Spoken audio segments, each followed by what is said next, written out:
प्रिय श्रोता, नमस्कार। कार्यक्रम वेद पाठशाला में आपका हार्दिक स्वागत है। इस कार्यक्रम में हम परमेश्वर के वचन का विस्तार पूर्वक अध्ययन किया करते हैं, जो आपकी आत्मिक उन्नति के लिए लाभदायक सिद्ध होगा। तो लीजिए सुनते हैं आज का ये संदेश।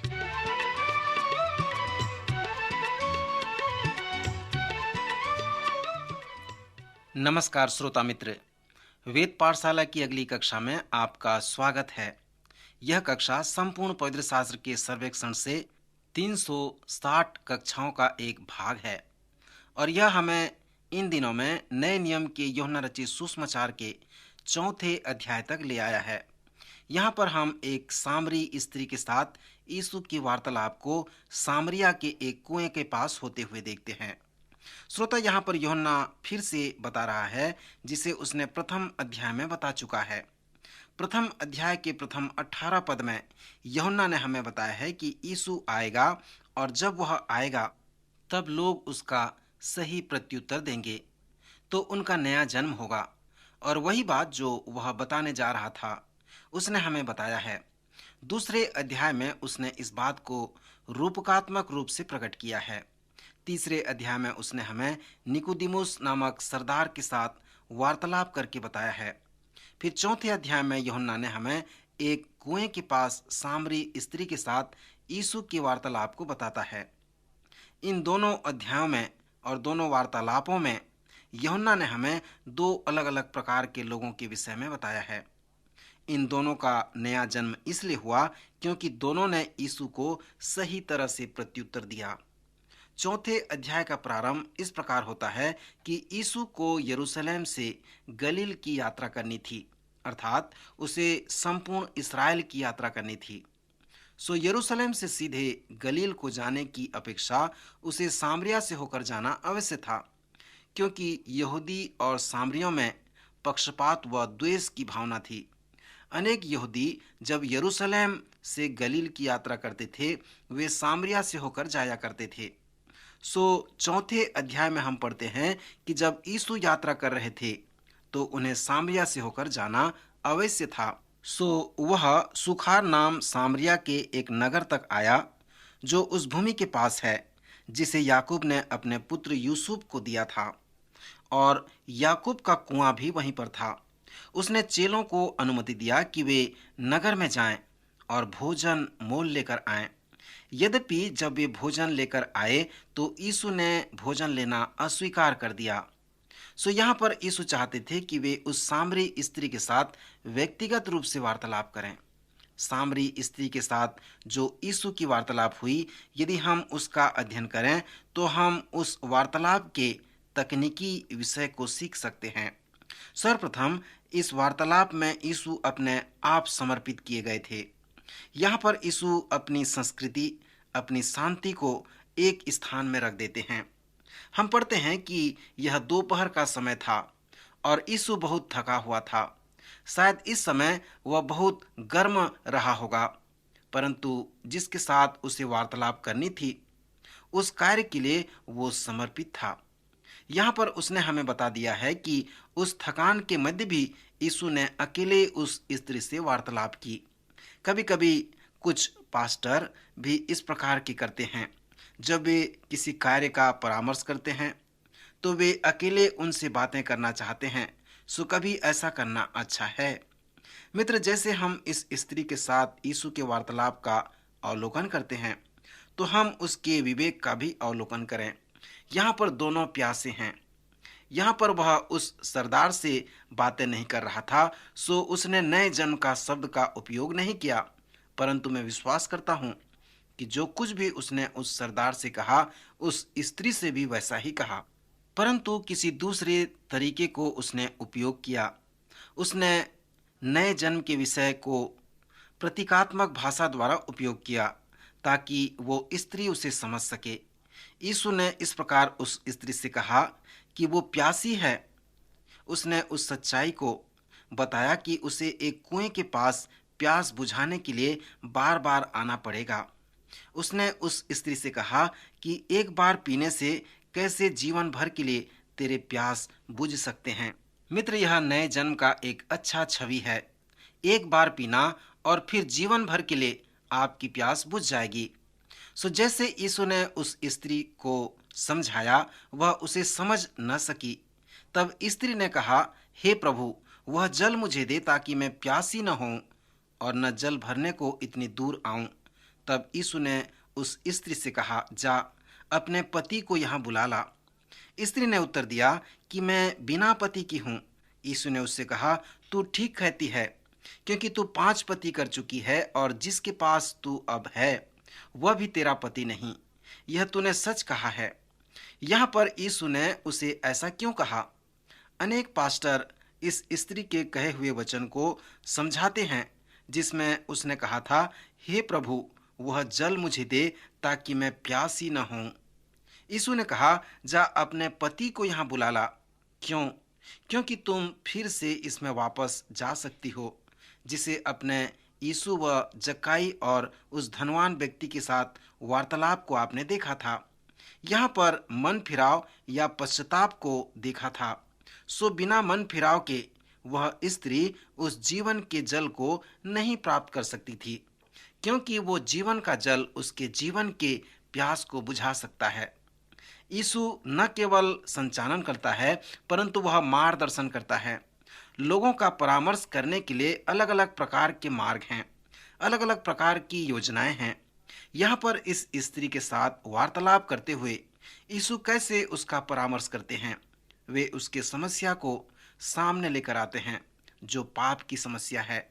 फिर उसके उस समस्या को समाधान करने का उपाय बताते हैं, जो जीवन का जल था।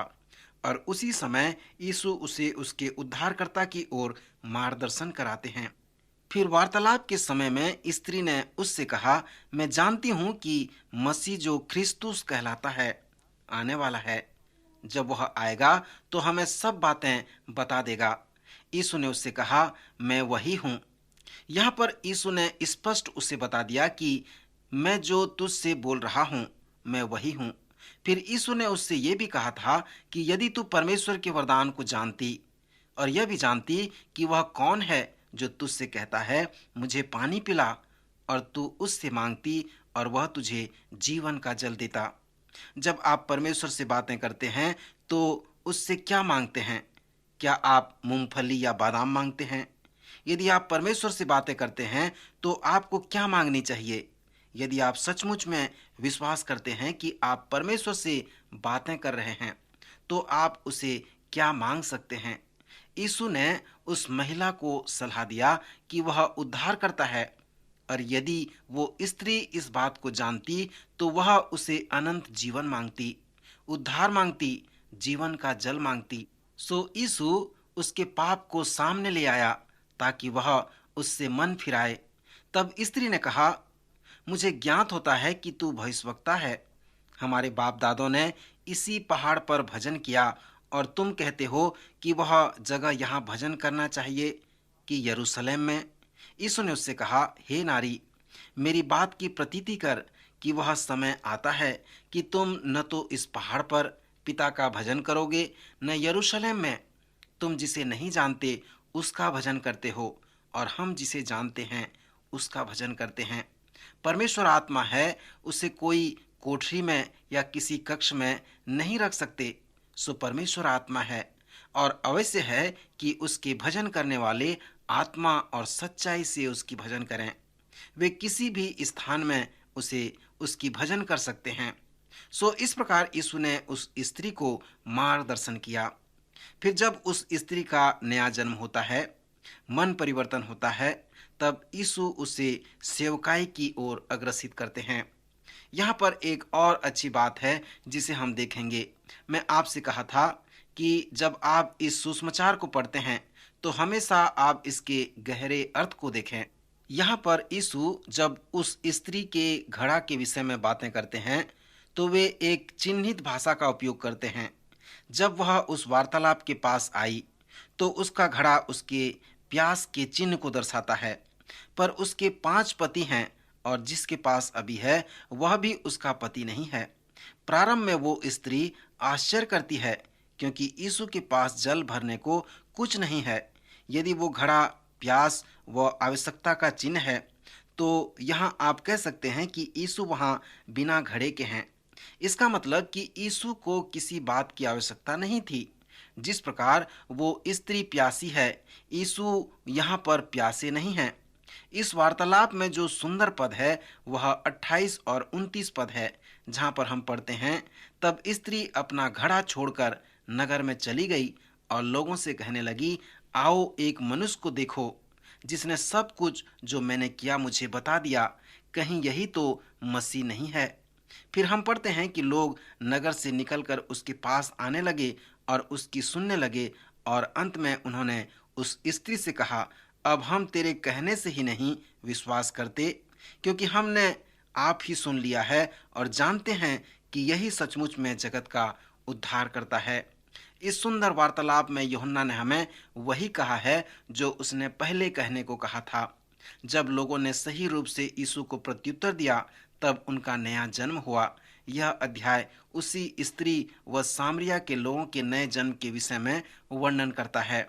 जीवन में महान अनुभवों के विषय में वर्णन करता है और जीवन में महान बातों का अनुभव पाना नया जन्म पाना है। फिर जीवन में जो अगला महान अनुभव है वो इस प्रकार है कि आप दूसरों के लिए साधन बन जाएं ताकि दूसरे लोगों का नया जन्म हो सके। यीशु ने इस सुंदर तरीके से इस बात को इस स्त्री के द्वारा बता दिया। उसने कहा, जो कोई उस जल में से पिएगा जो मैं उसे दूंगा, वह फिर अनंत काल तक प्यासा न होगा, वरन जो जल मैं उसे दूंगा वह उसमें एक सोता बन जाएगा जो अनंत जीवन के लिए उमड़ता रहेगा। अर्थात उसका प्यास बुझ जाएगा और वह एक ऐसा सोता बनेगा जिसके द्वारा दूसरे लोग भी पीकर तृप्त हो जाएंगे। और हम देखते हैं कि उस स्त्री के जीवन में ऐसा ही हुआ। जब वह नए जन्म का अनुभव की, तब यीशु ने उसे सेवकाई के बारे में निर्देश दिया और वह संपूर्ण सामरिया में जाकर लोगों को मसीह के विषय में बताने लगी। श्रोता मित्र, जैसे हम इस लंबे वार्तालाप को देखते हैं तो आप प्रश्न पूछें कि यीशु कौन है। इस अध्याय में यीशु जीवन का जल है। वह वो जल है जो आपके जीवन की प्यास को बुझा देता है और फिर आपको वो सोता बनाता है जिससे दूसरे लोग भी अपने प्यास को बुझा सकते हैं। फिर विश्वास क्या है? सर्वप्रथम जब यीशु ने उस स्त्री से कहा, यदि तू परमेश्वर के वरदान को जानती और यह भी जानती कि वह कौन है जो तुझसे कहता है मुझे पानी पिला, तो तू उससे मांगती और वह तुझे जीवन का जल देता। सो विश्वास यही है। फिर जीवन क्या है? जीवन उन दो बातों का महान अनुभव अर्थात नया जन्म प्राप्त करना है और सोता बन जाना है। दूसरों के लिए साधन बन जाना है ताकि अन्य लोग भी नया जन्म प्राप्त कर सकें। श्रोता मित्र, इस स्त्री के द्वारा बहुत सारे लोग नया जन्म को प्राप्त किए।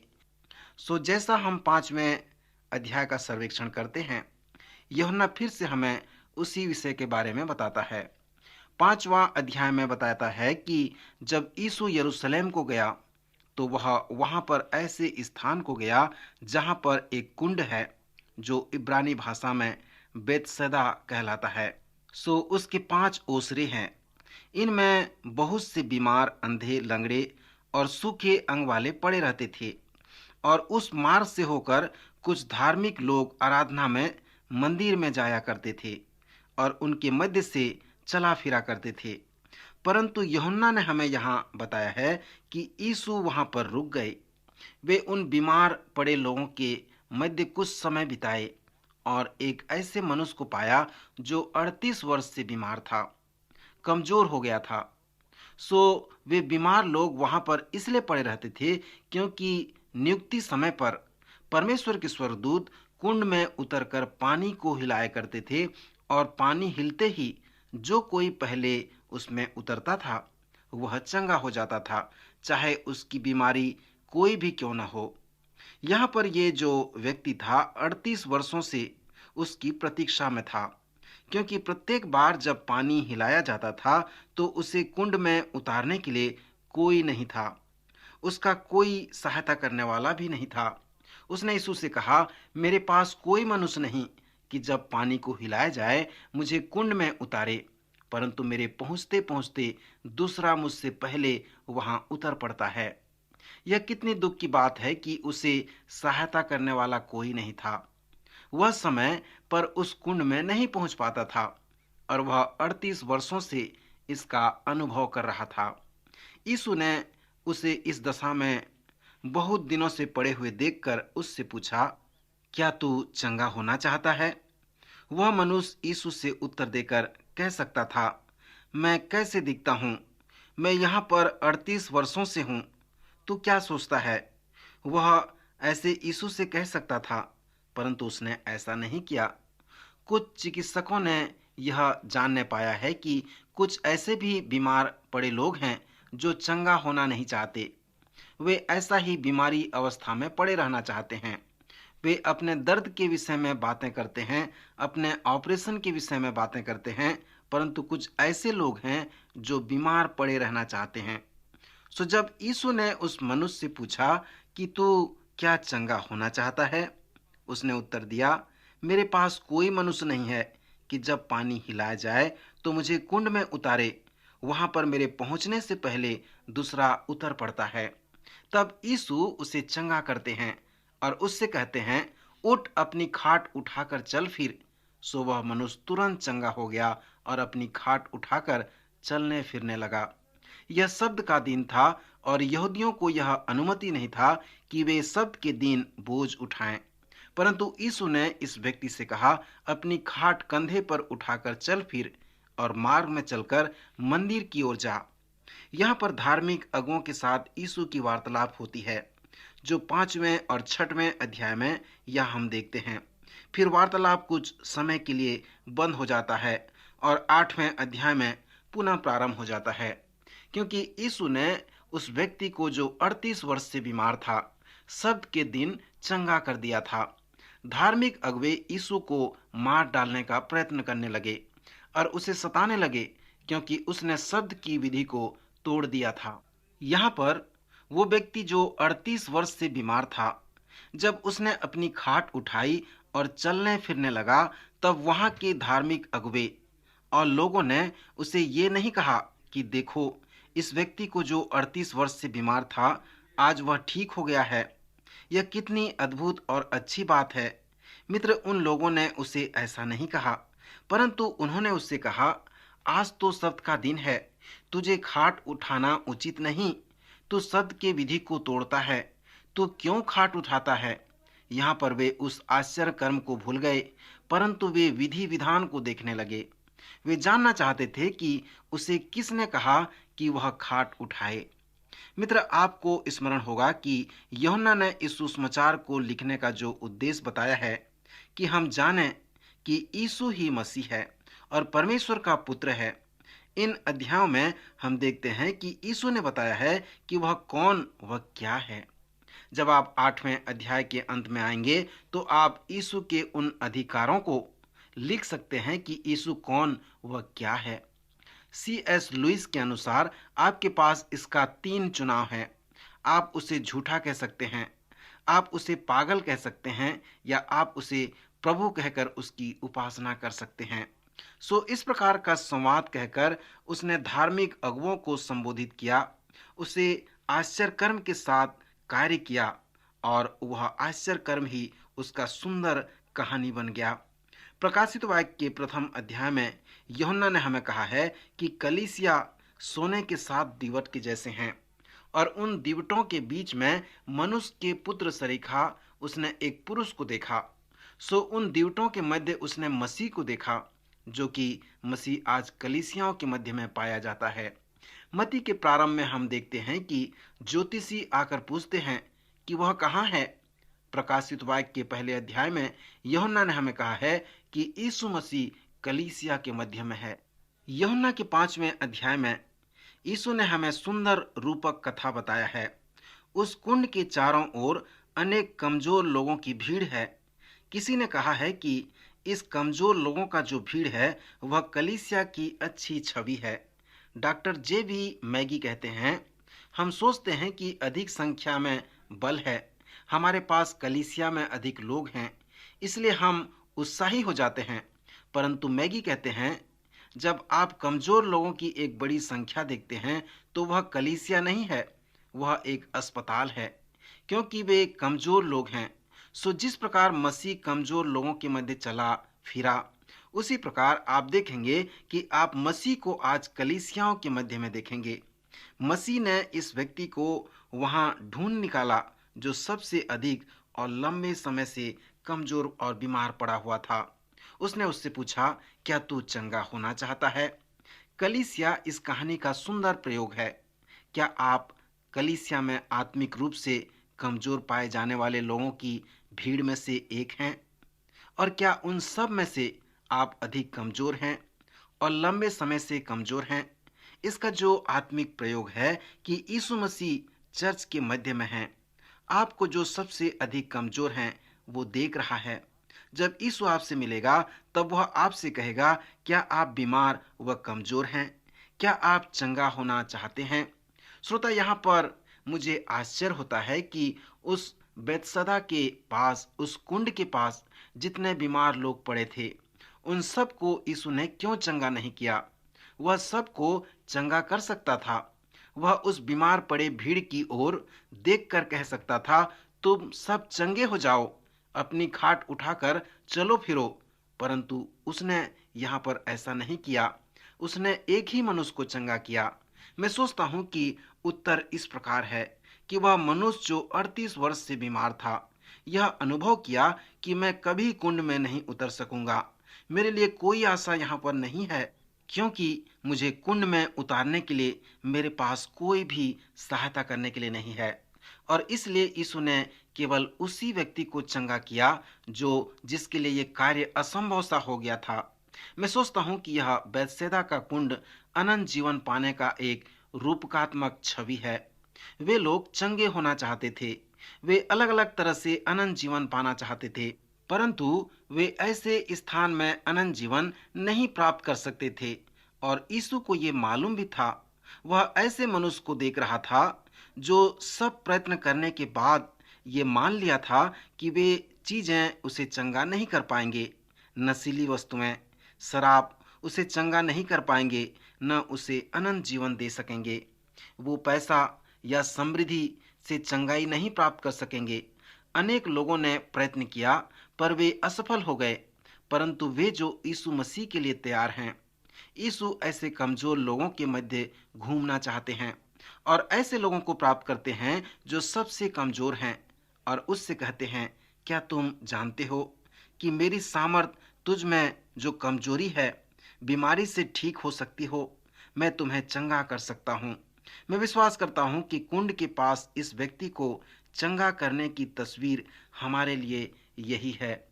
सो जैसे ही उस मनुष्य ने अपनी खाट उठाकर चलने फिरने लगा, तब यीशु और धार्मिक अगुओं के मध्य संवाद होना प्रारंभ हो गया। और आप उन्हें अध्याय 5 से लेकर अध्याय 8 तक इसको देख सकते हैं और उसकी सूची तैयार कर सकते हैं और अपने आप से प्रश्न पूछ सकते हैं कि क्या वह झूठा था, क्या वह पागल था, या फिर जैसा उसने कहा था कि मैं ही मसीह हूँ, मैं ही प्रभु हूँ। अब आप अपने आप से पूछें कि क्या मैं उसे अपना प्रभु बनाऊंगा? मैं विश्वास करता हूं कि आपकी पसंद केवल यही होनी चाहिए। जैसे आप इस संवाद को देखते हैं और उसे मनुष्य की चंगाई को देखते हैं, तो अपने आप को देखें। शायद आप शारीरिक व आत्मिक रूप से कमजोर होंगे। यीशु मसीह द्वारा आप बल प्राप्त कर सकते हैं। उस कुंड को छोड़कर यीशु की ओर मुड़ जाएं और यीशु से कहें, हाँ प्रभु यीशु, मैं चंगा होना चाहता हूँ। मैं चाहता हूँ कि तू मुझे चंगाई प्रदान करे। मैं सोचता हूँ कि नया जन्म पाने की तस्वीर यही है। सो यूहन्ना के 5वें अध्याय में यीशु मसीह यही हैं, विश्वास यही है और जीवन यही है। जिस प्रकार उस कमजोर मनुष्य ने किया, आप भी यीशु पर विश्वास और भरोसा रख सकते हैं। उससे कह सकते हैं, हाँ प्रभु, मुझे आत्मिक रूप से चंगाई प्रदान कर। मैंने सब प्रकार का प्रयत्न किया, परंतु मुझे चंगाई नहीं मिला है। मुझे चंगा कर और मेरी सहायता कर कि दिन प्रतिदिन तेरे पीछे चल सकूं। मित्र, यदि आपने ऐसा निर्णय किया है तो कृपया मुझे अवश्य पत्र लिखें और इस प्रकार लिखें कि मुझे साहित्य भेज दें। मैंने यीशु पर विश्वास किया है और अब मैं उसे और अधिक जानना चाहता हूँ, उसके पीछे चलना चाहता हूँ। यदि आप ऐसा पत्र मुझे लिखेंगे तो हम आपको उपयोगी पुस्तक भेजेंगे। कृपया कल के कार्यक्रम में अवश्य उपस्थित होवें। प्रभु आपको आशीष दे, आपकी सहायता करे।